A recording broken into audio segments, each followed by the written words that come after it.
Welcome to IA Talks. I'm Michelle Pini, coming to you from beautiful downtown Melbourne. And I'm Dave Donovan, founder and director of Independent Australia, coming here from even more beautiful Surfers Paradise. Well, it's subjective really, isn't it? I'm not sure. How would you know whether Melbourne's beautiful? You haven't been out for 9 months. That's a good point. It's a very, very good point. Anyway, folks, grab yourself a Jameson's. Not too much ice. Sit down, relax. We're going to talk some serious politics and current events. We are. Well, maybe not too serious. Not too serious. Well, the politics will be serious, but we may not always be serious. Exactly. You know what I mean. Exactly. We're just going to be going through, what's in the news, what should be in the news.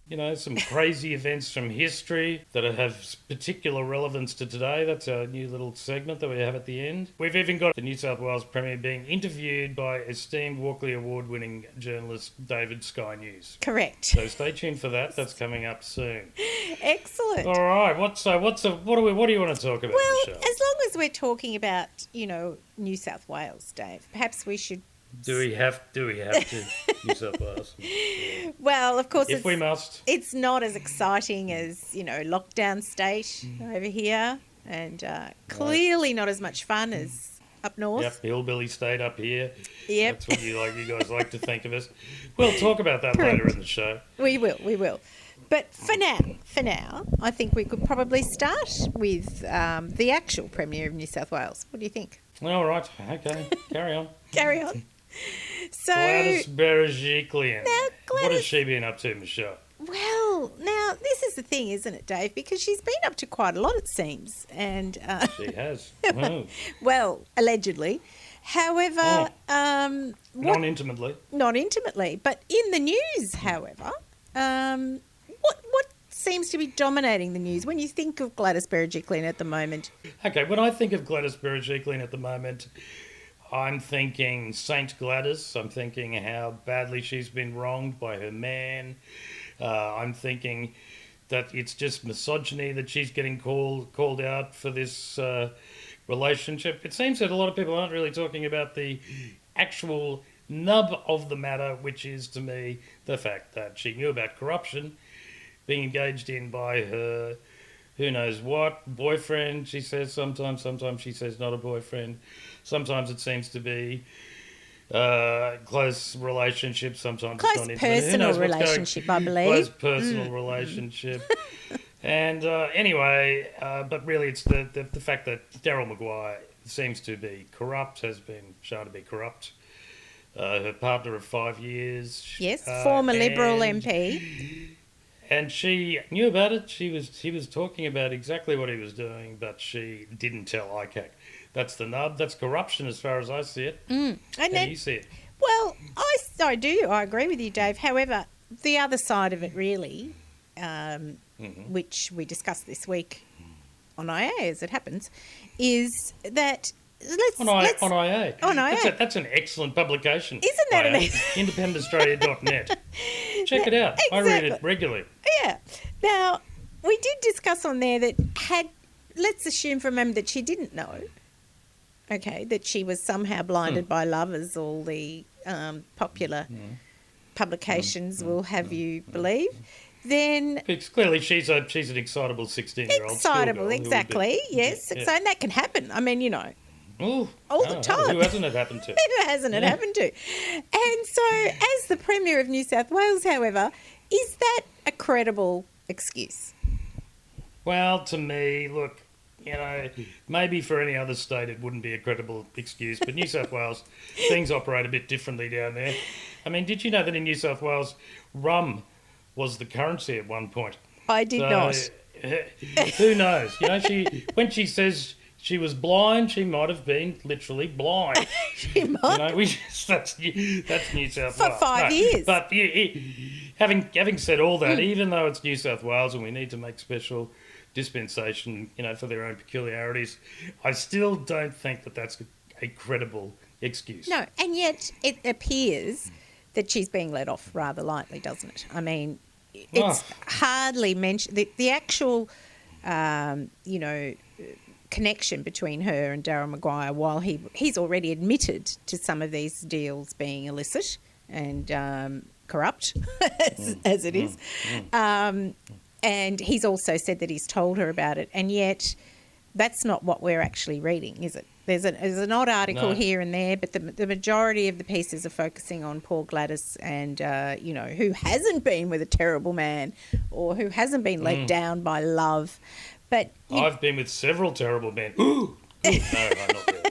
So if we were to talk about, say, another popular political figure, and the one that comes to mind, I guess, would be Julia Gillard.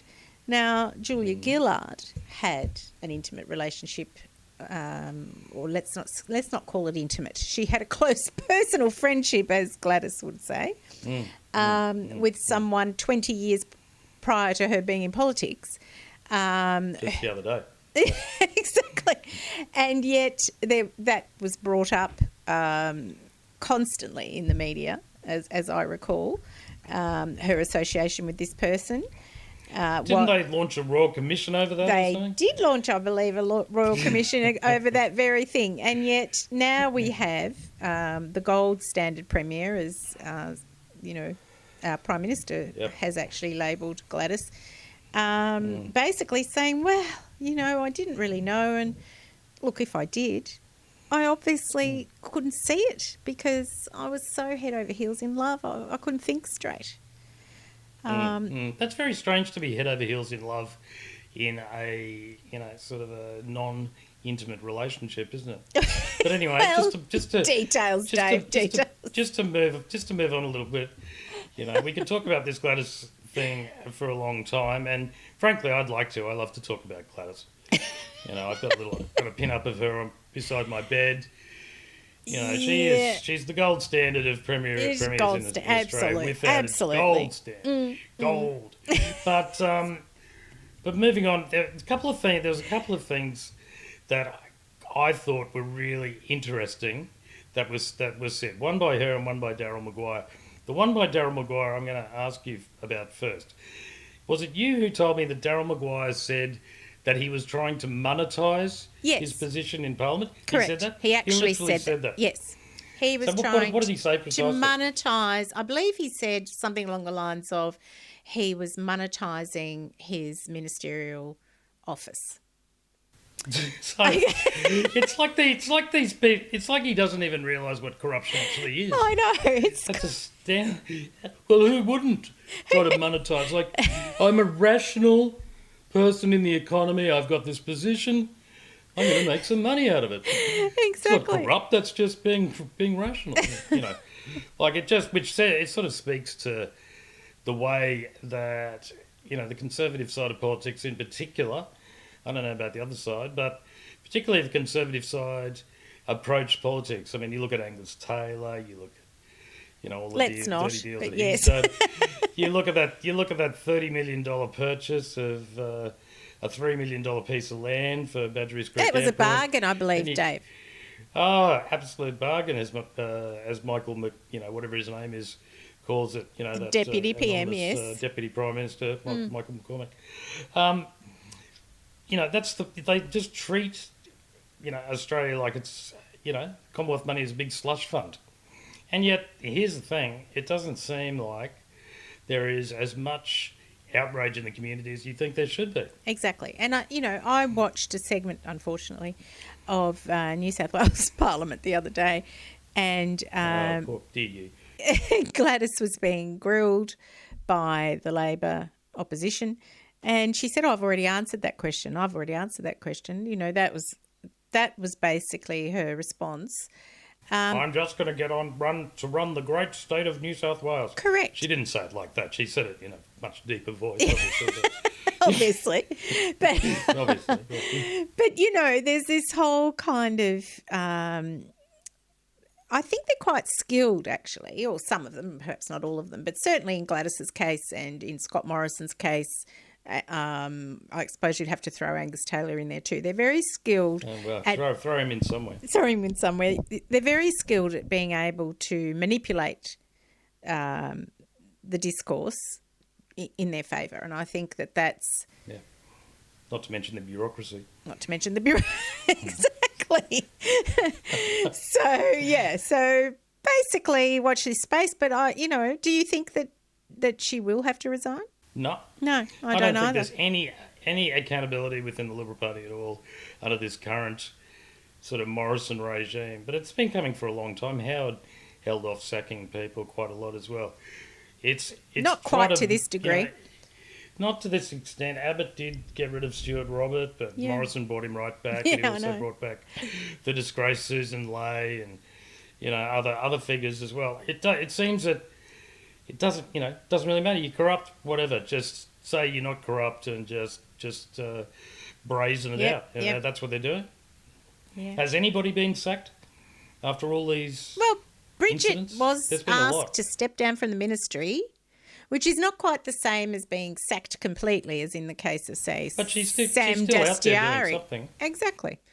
Yeah. So, like, if you actually, that's the sports rod affair that Michelle's talking about, yes, where money was funneled to marginal marginal seats, so that the coalition were able to pull off their surprise victory. Exactly. Last year. And, if you contrast that with what has happened in recent years with the Labor Party, well, we know that Julia Gillard was absolutely vilified daily in the press. We know that the scenario with under Kevin Rudd's leadership of the Pink Bats, for example, was a huge affair. And we're not saying that it shouldn't be, but people were held accountable, and I think they, as they should be, really. But I don't think that that's now the case. I think you're right. I think that nobody's probably going to have to resign about anything ever again. It's just like fake it till you make it, literally. Yeah, that's right. And look, under Morrison, I think back to the way that he approaches politics. Remember the immigration issue where everything was an on-water matter? Now he's got a similar line when people ask him any sort of probing question. That's just a Canberra bubble question. Correct. No one out there is interested in this issue. Let's focus on this. He'll just move on. He won't, even take a question. I think very Trump-like. It's worrying because it's very Trump-like. It suggests that we're heading towards a sort of autocracy. Yeah. And unfortunately, the federal parliamentary press gallery do not really, with only a couple of exceptions at times. Yes. Such as maybe, I don't know, Paul Bongiorno. Maybe David Crowe. David Paul Crowe, Bongiorno. Yeah. Sometimes, what's that? Peter Van Onselen from time to time as well. Yeah, but generally speaking, they're clackers, if you know that term. That was the old-fashioned, people who'd sit in the gallery and hold these wooden boards together to clap, to make it sound at, the opportune moments. Vaudeville shows that there was lots of applause. So they're just clackers. It's a clack. I like that word. It's got a Q in it. But anyway, maybe this is an opportune time for us to throw to David Sky News. Here's David Sky News interviewing Gladys to bereft of clues.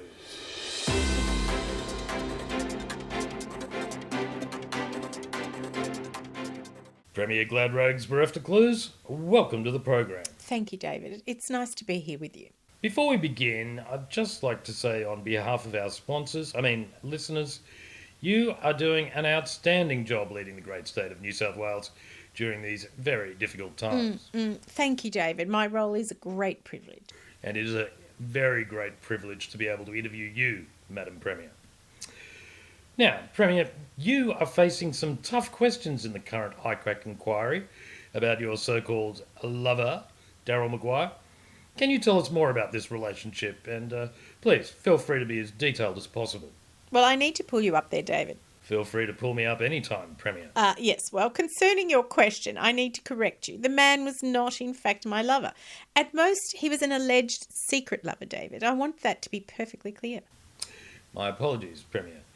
What can you tell us about your secret alleged so-called lover, former State Liberal MP Daryl Maguire? Well, this is unknown to me. I have never said that my secret relationship with this person, or indeed persons unknown, was of the intimate type. In fact, I expressly said it was not of the intimate type.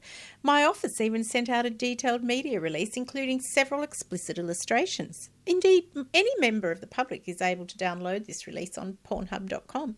And furthermore, my personal life is in no way impacts my public office responsibilities, unlike the previous Labor government, who actually sat in chairs next to Eddie O'Beid, for goodness sake. Eddie O'Beid? Oh, dear. Now, Premier, what are you able to tell us of your possible alleged secret connection with Mr Maguire, with whom you may or may not have engaged in a sexual or indeed non-sexual relationship of some kind? Well, if, as I said, if hypothetically I was in any type of relationship with Mr Maguire over a period of 5 years, then it would clearly be a secret. So I don't know anything about it, and I certainly never sat next to him. Lying is a distinct possibility, however, but if I did lie with him in the biblical sense, which I'm not confirming or denying until I have had the Solicitor General fully consider the exact implications of the MP's Code of Conduct, but if I did, then if I had known then what I know now, I may or may not have made different choices. That is, if I made any choices at all, which of course I cannot confirm nor deny. Thank you, Premier, for making that perfectly clear for our audience. And did you know anything about Mr Maguire's secret corruption? Well, as I've said many times to those impertinent reporters, obviously not. But Mr Maguire did tell you about his corrupt activities, didn't he? Well, I suppose it is possible he may have told me about them on at least 2 occasions, but those were secret occasions, so how could I possibly be expected to remember them, let alone pass them on? It appears to me as though people no longer properly understand the meaning of the word secret. Oh, and he was also rather a blabberer, whether on the phone or non-intimately in bed, and so frankly, I'd never really listened to a word he said. I am rather a busy woman, you know. But, Premier, bereft of clues, you did sack him in 2015 pending a corruption investigation, didn't you? David, as I've said over and over again, I may have. I'll leave the commentary up to you commentators in the media while I get on with the important job of running this fine state. But even if I did, and I'm not saying I did, mind you, send Mr Maguire to the crossbenches in disgrace in 2015, any knowledge I may have had about corruption that was in fact shared with me by any person or persons with whom I may or may not have continued a close but not intimate, secret sexual or indeed asexual relationship, possibly after I sacked this same alleged person or people over alleged secret corruption allegations, well, I certainly do not recollect any of it. So, in summary, Premier, if you did in fact have a secret lover named Daryl Maguire, and he was indeed sacked by you over secret corrupt dealings, the details of which he shared with you, you could not possibly be said to be involved with or have any knowledge of any alleged corruption whatsoever. Is that the case? You have it exactly right, David. Unless something even more damning comes out at ICAC tomorrow or I receive alternative advice from the Solicitor General. Now, I can't be any more upfront than that. Indeed, Premier, indeed. And now, it behoves me to inform our listeners that as a consequence of your important revelations here today, all such allegations by unscrupulous members of the non-News Corp media must now cease. Do you agree, Madam Premier? Of course, David. Heavens, it's not like I'm in the Labor Party. Oh, heaven forbid, Premier. Premier Gladrags bereft of clues, thank you so much for sharing with us some of your extremely precious time. Oh, it's been my absolute pleasure, David. Oh, and I pleasured myself, Premier. I mean, the pleasure was all mine, Premier.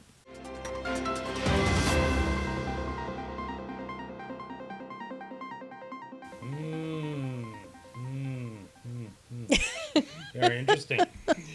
Very interesting interview there. That was one thing you can say about Gladys is she's certainly an open book. She's transparent. Gladrags. Gladrags, you mean? Gladrags. Sorry. Beg your pardon. Confused. Yeah. So, well, what did you think of that interview? Well, I think... Did you learn anything? Absolutely. I think it's clear as mud. And I also think that... Clear as mud. David Sky News is just going to have to be a regular feature on our program, Dave. What do you think? That David Sky News really does know how to ask the probing questions. He really does. Without fear, without fear or favour. No That's what I fear, love no about him. fact. Like, you know, Totally unbiased. so unbiased. Yeah. Like, I didn't think he fawned over her at all. And, a lot of interviewers have been doing that recently, but not David Sky.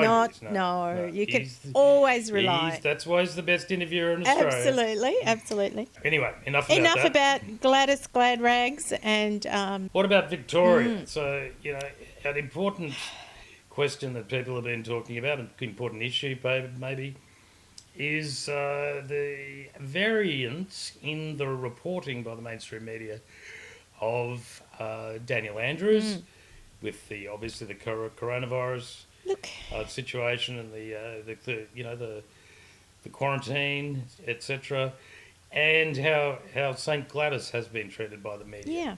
So we'll talk about that in a minute. But first of all, you're in Melbourne, out at Warrandyte, lovely leafy Warrandyte. Tell me, Michelle, how has it been for you, being in lockdown for all this time? Well, I've got to say, it hasn't been easy, and I think that's, whoever you talk to, most people would admit that basically not being able to see your friends and family in particular, and, of course, it's complicated in many cases by people who have pre-existing illnesses, hospitalisation, parents in aged care. There's a lot of scenarios that have been really tough for people. There's no doubt about that. But I think we're certainly not alone. I think that, that's happening around the world in every place that has tried to use lockdown measures as a way of mitigating the virus. And my biggest feeling is that while we've had difficulties, and I'm certainly not, I'm not meaning to play down anybody else's situation if they have had enormous difficulties, people with mental health issues and so forth. But I think that it's a case of having to make a collective decision. And I think that that's something that the majority of Victorians have actually done. I mean, there's no doubt that there are people that are going to complain, and you're never going to be able to please all of the people all of the time. But it has worked.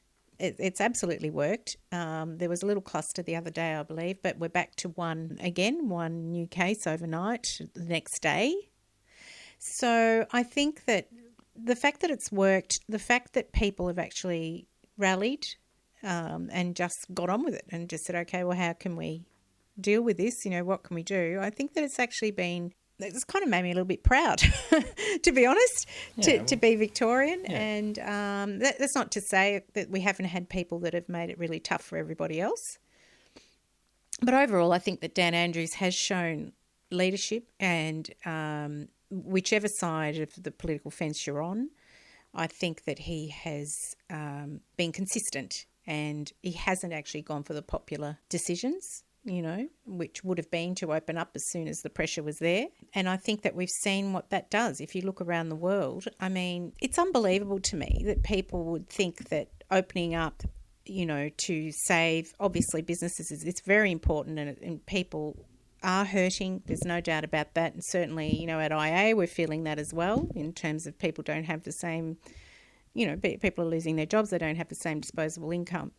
So all of those things can't be discussed lightly. But, what's the flip side of that? And the flip side is that in America, there's been 417,901 cases in the last 7 days, and 221,438 deaths. I mean, they have a total number of over 8 million cases at the moment in the US. It's out of control. There's no way you could possibly control that now. Yeah, I heard they had 46,000 just yesterday, which is astonishing, isn't it? Absolutely. 220,000, that's a city the size of Hobart. Yeah. Completely gone. Obliterated.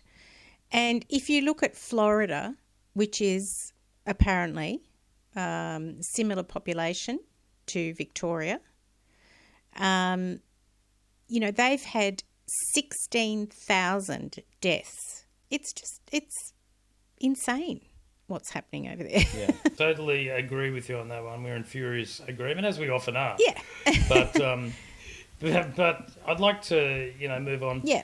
to the media there. So, it seems to me that the attacks on Dan Andrews, particularly from, the News Corp, but also from, certain coalition politicians, notably Tim Smith and people like that, has been unrelenting. Also, the federal government seems to have ignored their "we're all in this together" mantra to start to, attack him as well, to open up. That's one thing they've been consistent about, the federal government wanting to open up and expose more people to risk. Up here in Queensland, I know Anastasia Palaszczuk's certainly received a lot of criticism, still receiving a lot of criticism over our policy, and I think we've got one live case in the state at the moment.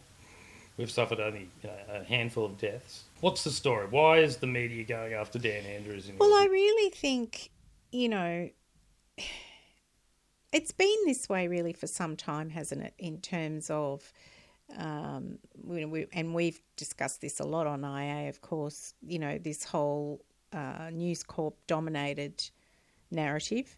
And Dan Andrews is popular. He's still popular, despite the constant, undermining, people like Sam Armitage, for example, on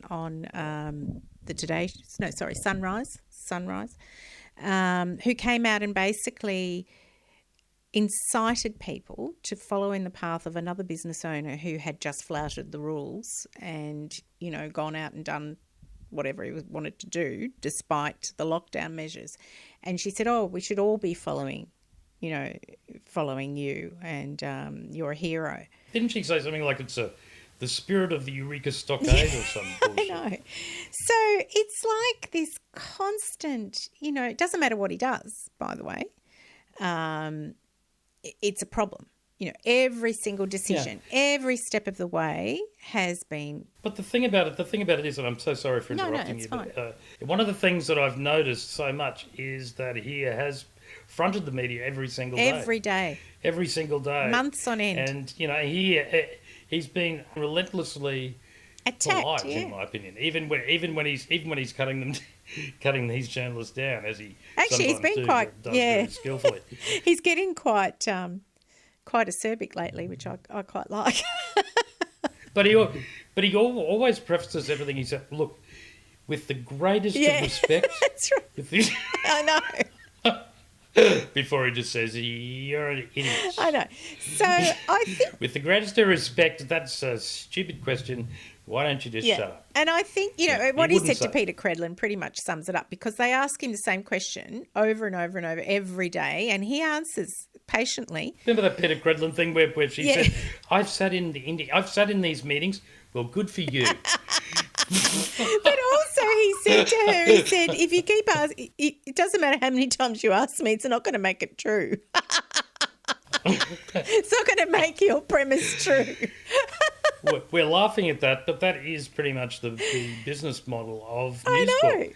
It's something that I know that one of our regular contributors, former press gallery rep and political editor Dr. Martin Hurst, has written about. It's called factualisation. It's where you say the same lie over and over again until people start to believe that it's actually true.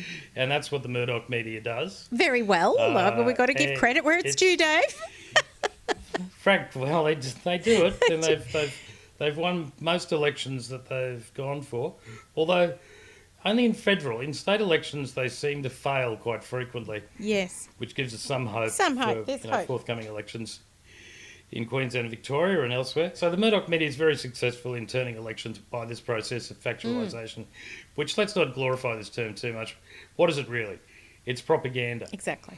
It's the same principle. Yeah. It's telling people something that's not true and making them believe it. Yeah. Factualisation is a fancy term for it. I think, it was all well and good when I guess they believed that, they had this outbreak in Victoria. It wasn't looking good. It was looking as though Victoria were inept, Victorian government was inept. And despite all that and everything that's happened since, and the fact that they actually have been able to control it and turn it around, and still maintain some semblance of normality, if you like, in terms of, a lot of people are working from home. There's payments for people when they need to have COVID tests and so forth. There's lots of measures that have actually been undertaken.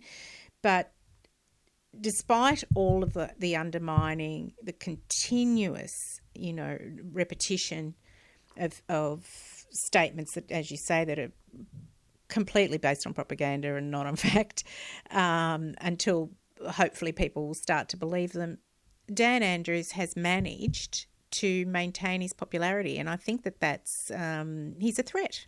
He's a legitimate threat. Yeah, he's an actual progressive, and he's well spoken, and he, and Victoria's a very tough nut to crack for the coalition. It's Melbourne being probably the most progressive place in Australia, I would say. Well, I don't know. We did have Jeff Kennett for 10 years, but anyway, go on. Well, I'm talking currently. I know, I'm joking. I'm just looking at the number of seats. Victoria has a Liberal state government, and also it has the majority of its seats are to Labor. With that in mind, arguably you may not regard Labor as being all that progressive, and I think there is a debate about that. Certainly some people do criticise Dan Andrews about his policies on the environment and animal rights and so on, and some of that criticism I think is justified. But in a lot of areas, I would regard him as being quite a progressive leader, particularly supportive of workers' rights and basically the little guy and equality. So good on Dan Andrews.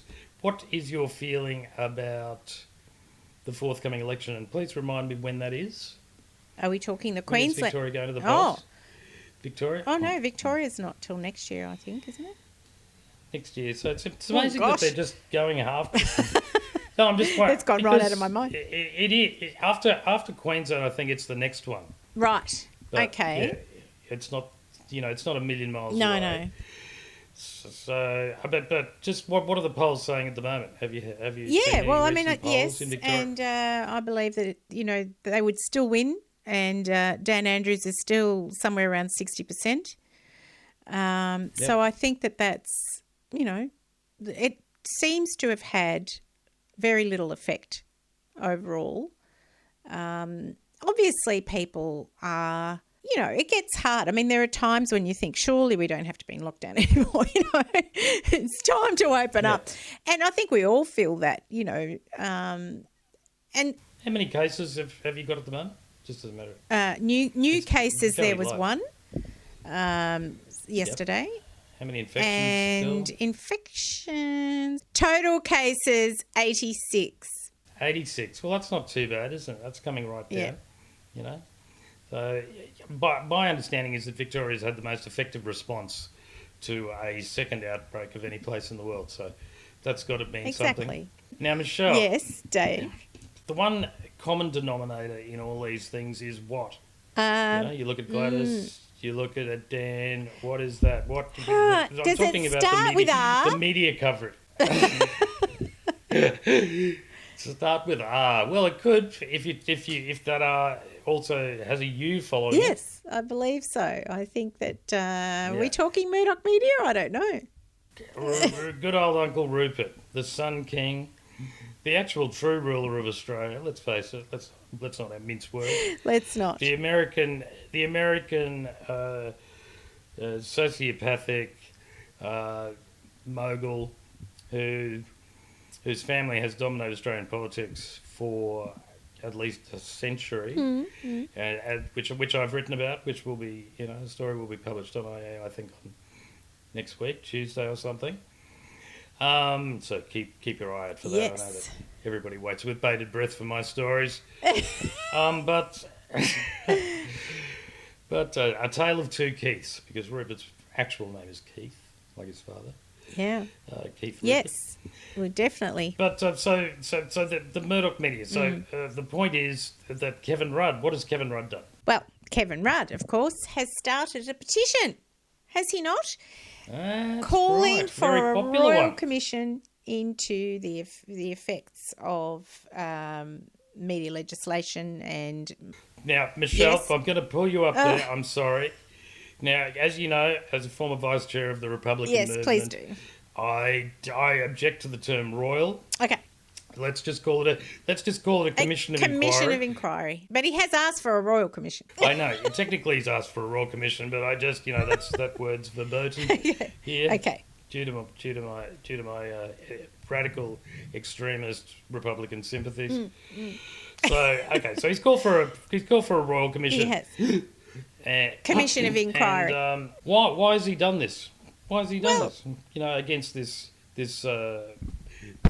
fabulous, successful media. Who knows? It could be because Rupert Murdoch owns 70% of print media in Australia.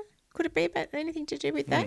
Do you think that by circulation? By circulation. Do you think that actually might affect, the discourse, political discourse in this country? I've never really thought about it except for the last 10 years when we've been writing about it constantly on Independent Australia. Yeah, exactly. Actually, in fact, Independent Australia was reporting on the Murdoch media, or the Murdoch gang, the Murdoch clan, the Murdoch corruption the News before Corp. before all the cool kids started to pick it up. Exactly. Right. We were there. Friendly Geordies, you're doing well, but you are doing very well, friendly Geordies. 5 minutes ago, we were the ones. We were pushing. That's it. Anywho, but Kevin Rudd, so he launched this petition on the parliamentary website, and then it crashed. That's how popular it was. Exactly. And I think it's over 300,000 at the moment, signatures. Yep. So get on there, do a Google search for Royal Commission into the Murdoch media's influence in Australian politics or something like that, and sign that petition. I think the Australian Parliament House website has sorted out its problems. Yep. And you should be able to get through and, lend your support. And do you think that will succeed? Do you think it will have any effect? I mean, I don't think they've even, acknowledged it at this point, have they? As in the government. There's actually no requirement for these petitions even to be presented to Parliament. Yeah. That's how absolutely shithouse our constitution is. Yeah. Which needs to be changed. But I think the point is that if enough people express their distaste, if we get it up there over 1 million, can I just say, then it would be very difficult to. It's now nudging 400,000. It's at 372,663 signatures. We need to make the point that we're speaking here at the moment. We're speaking here at the moment on Friday, and this podcast will probably go out on Monday. Yes, so I would say it'd be 400 by then. Yeah, so actually, we're speaking right while Donald Trump and Joe Biden have their second debate. I had a brief glance at it before, and all I can say about that is, holy moly! Have you seen Trump's makeup? He looks like a bloody pumpkin. I have not. not. I know it's coming close to Halloween. Look, it is so orange. I'm scared. Look, it's like he's glowing. The thing is, I really so want to see it, but look, there's so many other. He's so dumb. I'm just so busy, Dave. I have to do my nails. I've got to. I actually thought you were going to say you were so busy editing the IA. The IA website and all the brilliant stories. It's actually a public holiday here in Melbourne today, but I've got to rearrange the pantry. So public holiday, public smaller day. Independent Australia still advocates slavery, so I'm not sure what you're actually saying exactly. That's it. Anyway, so we're a news publication. Enough about that. We are a news publication. But we can talk about that, about Donald Trump and Jesus. He's not Jesus, but really, we don't have enough time to go over that. There will be a new bloody idiot of the week coming up soon. I'm sure Trump will feature in that. So stay tuned for that. I think so. But so this Rudd petition. No, I don't think that it will have any direct impact, but I think it will perhaps, hopefully, persuade the Labor Party, which has always been quite keen to jump into bed with Murdoch for the reason that it doesn't want to, have them as a direct enemy. Of course, they know that generally he is their enemy, but they don't want to poke the dragon, poke the bear. I don't think exactly. But I think that if we can, if we can persuade the Labor Party that there is a real problem. Don't forget that in the past there's been inquiry. The Labor Party has fallen afoul. Julia Gillard with her inquiry into the media. Advocating a regulated body to monitor all the media. But maybe that's where it all went wrong. I thought it all went wrong around about when Rudd didn't go to that double dissolution, but we could talk for hours about that topic. We've got a couple more things that we do need to talk about, and we're running out of time. The elections. What's been going on with the elections? There's been some elections. There's been some interesting results, developments. Particularly if you happen to support the progressive the non-Murdoch side of politics. So there's one, in fact, right here on our soil in the ACT. Right here. In the ACT. Sorry. And you probably haven't heard our nation's capital. You probably haven't heard much about it at all, but because it was a Labor win. Oh well, I have because I keep right up to date with all the news. Yes, but most people would not have, because I think it probably rated 2 lines in most of the Murdoch press, but it was actually a Labor win. And convincing? I think it was very convincing, yes. And then you have, of course, across the ditch, or across the Dutch, a resounding win for Jacinda Ardern, and I think that she's a bit of a pin-up girl for progressives everywhere. Her. Oh, well, she's right next to my pin-up of Gladys Berejiklian. Oh, that's good. Jacinda.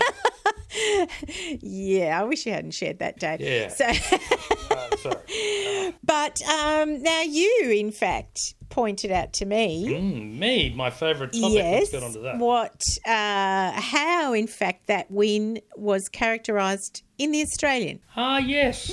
Win in the Australian. I'm trying to think of the exact terms. It was something like crazy New Zealanders elect psycho. No.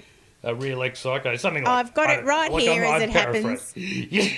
And it is danger across the ditch as incompetent leader Ardern wins office. Now, that pretty much... That's fair. That's fair and balanced. Pretty much sums it up, doesn't it? Say that again. That's just absolutely staggering that they would put that headline. Danger... And I thought this was actually... The Chaser, who are very funny and do regular send-ups of satirical send-ups of politics. They do. For years, I thought they were all serious. I'm not very. Well, not very. They good at had a irony. headline that read "Danger across the ditch as incompetent leader Ardern wins office." So I thought that they made it up, but no. They were actually using the exact wording of the Australian. Who told you that they didn't? I believe you did, Dave. Oh, as I mentioned at the start of this little topic. Well, you couldn't mention it too many times. I know. Now, we do. All right. So but that's such a great result. Like Jacinda Ardern is a standout leader in my view, and she is so gutsy. She just stands up in a pleasant way, in a non-confrontational, non-adversarial way. Which is a lesson to all of us, a very dignified individual who stands up to these bullies. And, they have it. You go into New Zealand politics, which we don't have time for. They have been, she's received a lot of bullying from some very right-wing elements over there. Absolutely. Don't think they're immune. No, they're not immune, but they don't have a Murdoch, publication over there. No, they do not. And therefore they don't have to put up with all the constant nonsense that we have to put up with here. Poor people. It's poor people. I know. But it wasn't just a win. It was a resounding win. She won't be governing in a coalition any longer. Well, arguably. Well, the point is that she, the majority of New Zealanders actually got their say, which is rather nice. Good job, Kiwis. Good job, Kiwis. And you're not only good at rugby, you're also pretty standout selectors of your politicians. If only we were the same. Yes, it would be nice, wouldn't it? But, and there's a lesson in that too, because, of course, New Zealand, I think, set the standard in terms of what they did during the, COVID-19 outbreak. They did. They had a very successful response. Very successful. Incredibly successful. And, they had a second wave, which they also handled very strictly. Dealt with very well indeed, yeah. And, obviously they're going to have problems like the rest of the world, economic issues. Oh, look, New Zealanders have lots of problems. Have you met them? Sorry, but that's a low. That's a low. But blow. the thing is, I know. Well, perhaps other people don't know, but but the thing is, though, that we're talking about, and I think that the Murdoch or Murdochracy, as we like to call it, like to discuss New Zealand as though it's some, backwater. They're hopeless at managing the finances, as they kept saying about Labor here. But now, in fact, our coalition-led federal parliament is at $1 trillion debt. Yeah, they're obviously hugely in deficit, but yeah, the accumulated public debt has more than tripled since Labor was in power. It's actually of course, 4 times. Them, it's all Labor's fault. 4 times. 4 times, right. It's fun. Everything's turned around on that, isn't it? Debt's great now that the Libs are in charge. Previously, it was an absolute debt and deficit disaster. Exactly. Anyway, I'm going to move on to Queensland now. Of course. With your acquiescence and support, because my home state. Because Queensland has an election coming up shortly. Yes. Before I get into that, also I should mention that Northern Territory also elected a Labor government recently. Of course. So, yes. back in August. Correct. So that's probably something. So there's been a bit of a sort of a wave, a tidal surge, bit of a wave. Those three jurisdictions all going to Labor in our general sort of regional area. Yes. But Queensland goes to the polls on October the 31st. Right. Now, some people might remember the previous Queensland election when Anastasia Palaszczuk won, or one of the previous ones back in 2015, where a certain LNP minister, Ray Stevens, refused to answer my questions outside a polling booth and did a little chicken dance. That's right. Which became quite... People still remember that, and I'm thinking about getting a chicken suit now and going and speaking to him. I think you should see if you can bring back his funny. PTSD. He's still got elected though, he did. Which just goes to show just how conservative we are down here on the up here, up there. Well. Down here from where I come from Rockhampton. Yes. So it's all relative. But, Dingo actually, but, Sure. Up here on the Gold Coast, we're all blow-ins. There's not very many people who actually were born and bred here. So it's a very strange place, and you can't really discern much about Queensland politics from being here. But, obviously the Gold Coast is very conservative as well. Yep. So that's obviously why I've set up Independent Australia here, being extremely conservative myself. But yes. Yeah. Anyway, so Queensland is an interesting situation because 48% of the state, only 48% of the population of the state is in Brisbane. And Brisbane is traditionally extremely progressive. It, normally elects the majority of its Labor candidates. But Queensland is the most provincial state in Australia. So New South Wales is roughly 7 million people. Victoria has about 6. Queensland's got a bit more than 5. So it's a very big state. It's not, it's of the same sort of size in terms of population as these other states generally. But it has a smaller capital city. and it has all these regional centres, and that makes it a very, very difficult state for Labor because, as we know, once you get out of the major metropolitan areas, generally the Conservatives are more popular.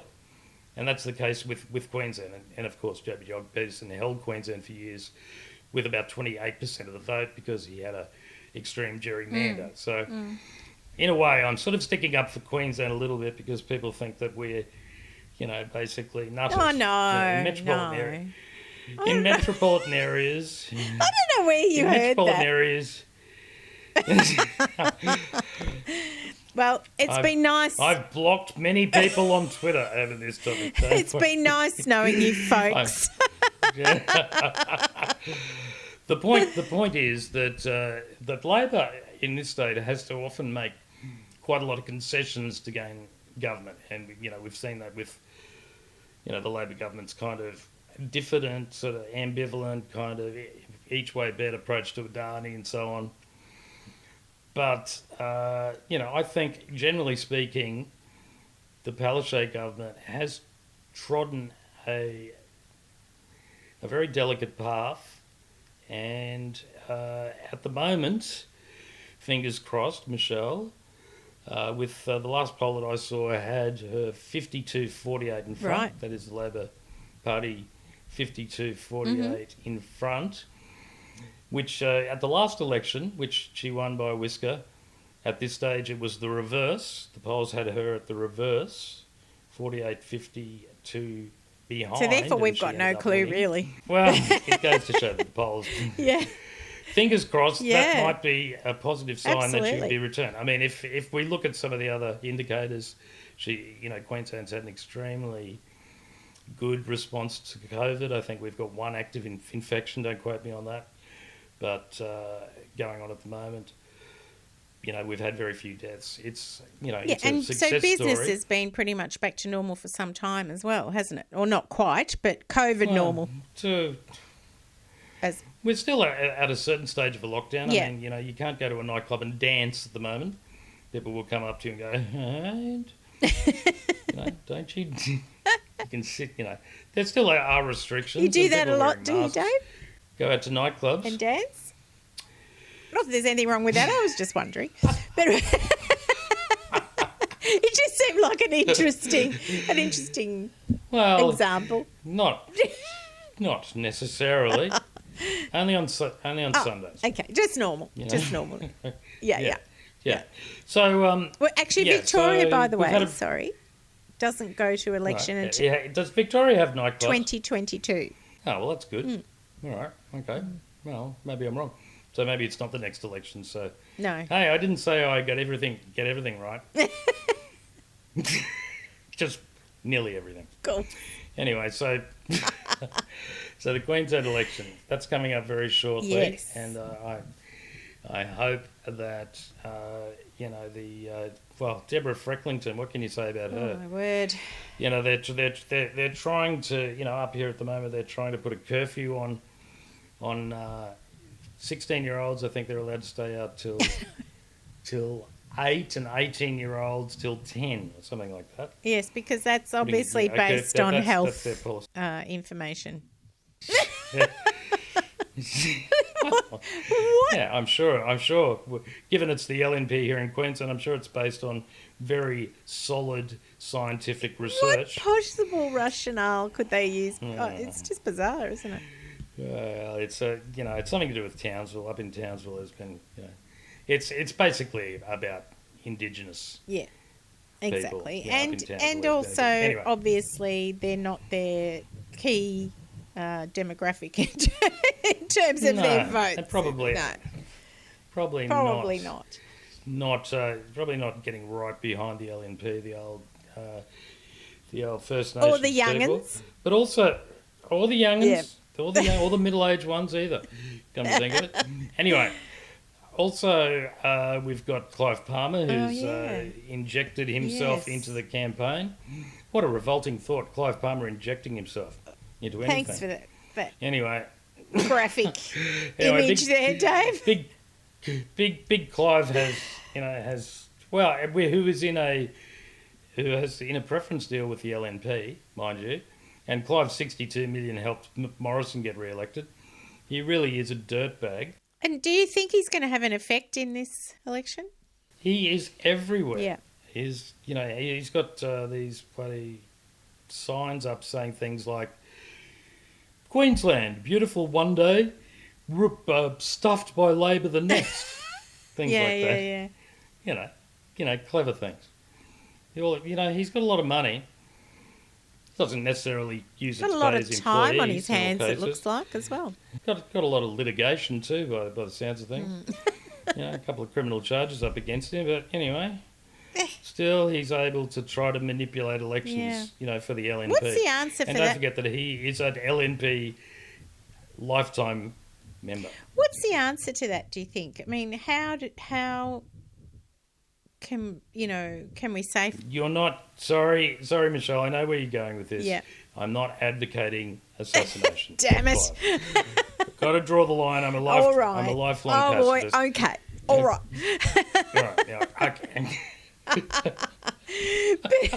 Is there some sort of... I couldn't possibly advocate Is that. there some sort of... Not publicly. Electoral legislation or something that could, do away with this sort of manipulation of the electorate for future... I don't know. Just a question. Interesting.